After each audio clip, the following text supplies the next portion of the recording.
Hello' everyone, কি খবৰ? সকলোৰে আশা কৰিছোঁ সকলো ভালে আছে। আজি মোৰ ভিতৰত দেখিবলৈ পাইছে এয়া কাজিৰঙাৰ অৰ্কিড উদ্যানৰ কিছু দৃশ্য দেই। আমি দেওবাৰটাত আমাৰ পৰিয়ালৰ আটাইকেইটা মানুহ মিলি গৈছিলোঁ চাই খুব ভাল লাগিল অৰ্কিড উদ্যানখন। আমি যাওঁতে ফুলবিলাক ইমান ফুলা নাছিলে, মানে ছিজন এটাতে ফুলে ন ফুলবিলাক। ফুল ফুলি আছে, চাই বহুত ভাল লাগিব আৰু আকৌ এদিন যাব লাগিব চাবলৈ, ভাল লাগিব তেতিয়া।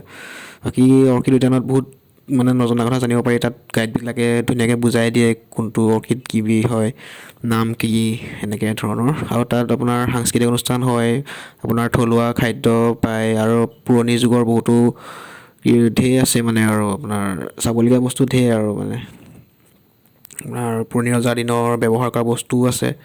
আমাৰ অসমৰ থলুৱা সামগ্ৰী ঢেৰ আছে মানে, চব চাবলগীয়া। আৰু আপোনালোকে আহিবচোন, কাজিৰঙাত আছে আপোনাৰ কহৰা নৌপাওঁতে আছে মানে।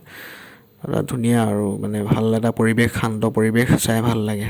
তাকো আমি এয়া দেখিছে নহয়, আকৌ আমি আহোঁতে আপোনাৰ গোটেই তেজপুৰ ৰেষ্টুৰেণ্টত খাইছিলোঁ, এয়া দেখিছে নহয়। আজিলৈ ইমানে দেই, বাই বাই।